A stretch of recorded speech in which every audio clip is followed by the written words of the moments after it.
So this here is a Jaguar XJL with a 3.0 liter supercharged engine.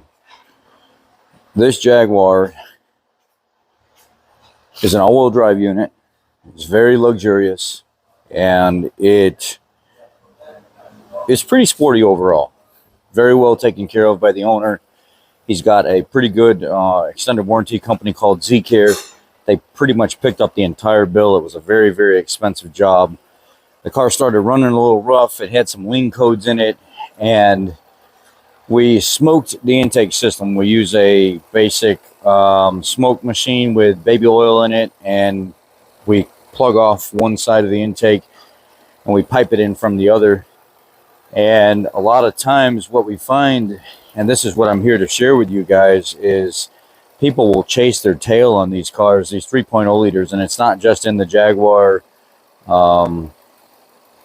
sedans like this. It's also in, so I had to get some confirmation real quick so I didn't give you guys bad information. A lot of people don't understand that the actual Range Rover Sport, the Range Rovers, have the same engines that these do, and maybe not all the same. Maybe there are some differences here and there, but they run the same engines. And we were working on a Land Rover Range Rover Sport. It had a 3.0 liter that was exhibiting the same symptoms, and lean codes, running rough, and the check engine light on. The customer was like, been to multiple shops. They couldn't figure out what was going on. And when you pull this cover off here, on the back side of this brand new valve cover, you see how it's brand new. It's got new bolts and everything here. On the back side of this valve cover, back here, there's a round cap.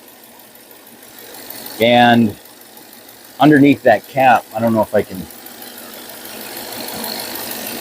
right there. See that round cap?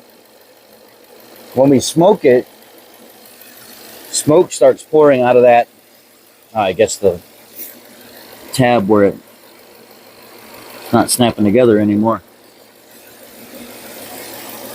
Oh yeah, there it is. But it's just not, it's kind of weak. But that round cap and that valve cover on the back side, it's part of the PCV system. And that diaphragm ends up cracking. And smoke will start coming out of the center of that cap and just kind of slowly dissipating underneath the supercharger and the back of the engine and stuff. And it's kind of hard to see where it's coming from. It seems to be a common problem with these. And it's about an 11-hour job to pull the supercharger, the fuel lines, the injectors go through the center of the valve cover. So when you take a slide hammer, it's a special slide hammer tool that clips onto the top of the injectors, and you slide hammer them out of there. Sometimes the injectors crack and you got to put new injectors in it. There's also a Teflon seal kit each one of the injectors gets. When you get the new valve cover on the back side right here, let's see if I can.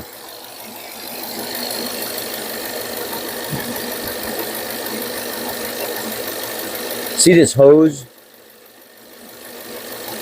The hose that has that little turn right there, and it kind of cuts back into the valve cover, and it comes this way, and it comes up and across this one.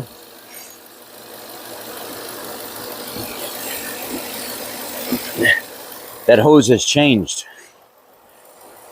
The old nipple used to be about that long. The new valve cover on the back of it has a nipple that's about that long.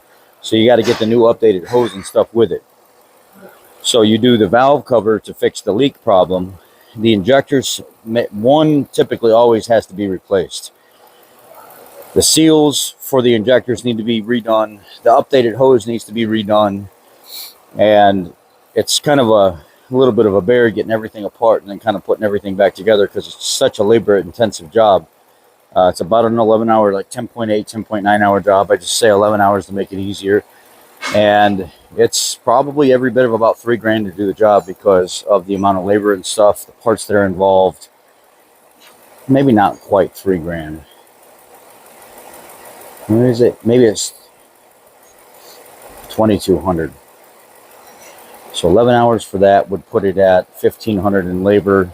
The valve cover, the accessory parts, maybe about $2,200, $2,300. That's what it was. Somewhere in there, ballpark, high end. That would get the problem fixed. But we've been seeing these quite a bit lately. So I felt like I just wanted to share that with you to kind of let some of you guys know lean coats, running rough, been to multiple shops, smoke tested it. People can't verify it.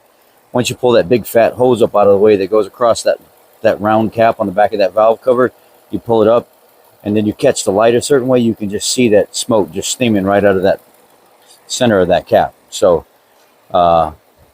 look for that. Just a tip for you guys. And moving forward, if you ever run across one of these Land Rover, Range Rover, Land Rover 3.0, Jaguar 3.0 supercharged engines, look for this probably circa 2012.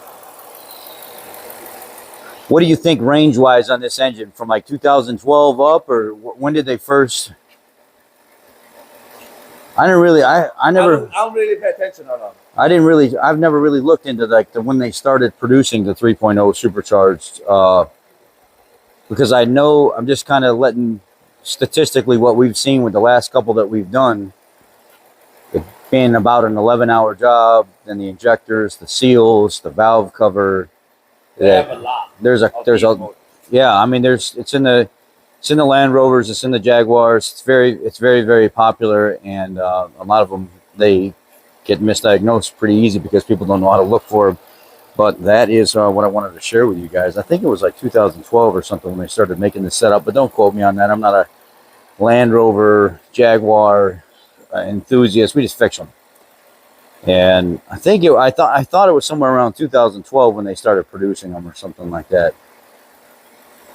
Anyway, felt like sharing. I had to get pulled over there to that Grand Cherokee, one of the subscribers here on the channel. His brother actually watches the channel and turned him onto the channel, and we were able to get him started and knocked out right away.